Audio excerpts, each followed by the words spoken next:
శుభోదయము మిత్రులారా. పద్యకవిత్వం రచన ఇప్పగుంట సూర్యనారాయణమూర్తి. శీర్షిక ఆలోచనము. తప్పులు గుప్పువేళ పరితాపము మాని ప్రశాంత చిత్తము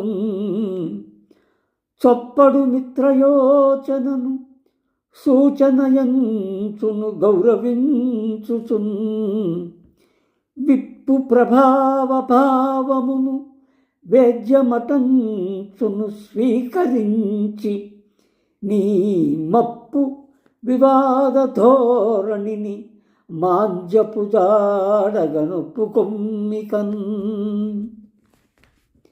మిత్రులారా, ఈ పద్యం ఒక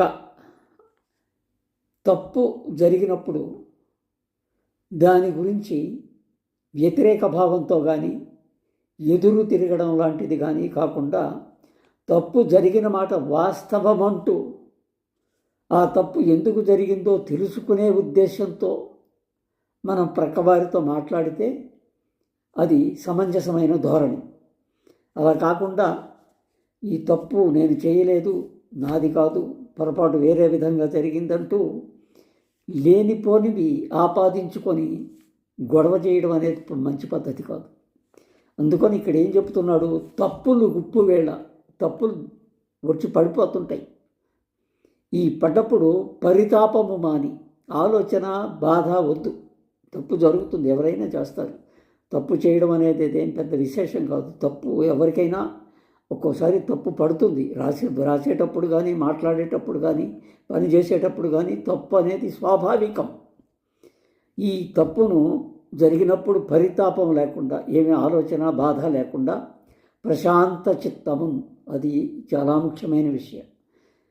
ఒక తప్పు జరగగానే మనం ఒక విధమైనటువంటి గందరగోళానికి తావు ఇవ్వకూడదు. ప్రశాంత చిత్తం, ఆలోచన చేయాలి ఎక్కడ జరిగిందని.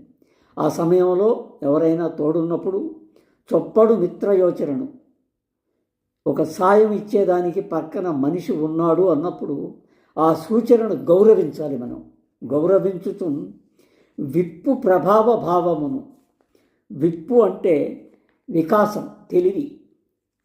ఈ ప్రక్కనున్న వ్యక్తి మనకు చెప్పినటువంటి ఆలోచన ఒక సాయం, ఆ సాయము మంచిదైనప్పుడు అది విప్పు ప్రభావం, తెలివిని సూచించేటువంటి ప్రభావము కలిగిన మాట. అది వేద్యమటంచును, అది తెలియతగింది, మనకు కావలసింది, మంచి మాట అని అనుకొని స్వీకరించి ఆ మాటని మనం ఒప్పుకోవాలి. ఆ పెద్ద మనిషి చెప్పిన మాట విని, తప్పు జరిగిన మాట వాస్తవం, మీరు చెబుతున్న విషయం నాకు కావలసిందే, మంచి మాటే, నేను అంగీకారం చెప్తున్నాను అని స్వీకరించి నీ మప్పు అంటే ఒక మందబుద్ధి. ఈ మందబుద్ధిలో ఉండేటువంటి మప్పు వివాద ధోరణిని వాళ్ళు చెప్పినప్పుడు కూడా దానికి మళ్ళీ వివాదం చేయకూడదు. తప్పు జరిగిపోయింది, ఈ తప్పు ఎందుకు జరిగింది సరి చేసుకోవడానికి మార్గాలు చెప్పడానికి పెద్ద మనుషులు తోడొచ్చారు. వారు చెప్పింది మనం విని దాన్ని స్వీకరించి ఆలోచించి ఇక్కడ తప్పు జరిగింది, ఇక మీదట చేయకూడదు అనేటువంటి భావాన్ని మనసులో వ్యక్తీకరించాలి. అప్పుడు ఈ విధంగా చేస్తే ఈ మాంద్యపు ధోరణి, నువ్వు చేసిన తప్పు ఎక్కడ ఒక మరపు, నీలో ఉన్న మరపు వల్ల తప్పు జరిగింది, మర్చిపోవడం అనేది సహజం. అప్పుడు ఈ తప్పును మాంద్యము, ఈ మరపు వల్ల వచ్చినటువంటి మాంద్యము, ఆ మాంద్యాన్ని ఒప్పుకోవాలి. నాది తప్పు, నిజమే, నేనే చేశాను, ఈ తప్పు జరిగిన మాట వాస్తవం అనగలిగినటువంటి ధోరణి నిన్ను ఒక పెద్ద మనిషిలాగా నిలబెడుతుంది.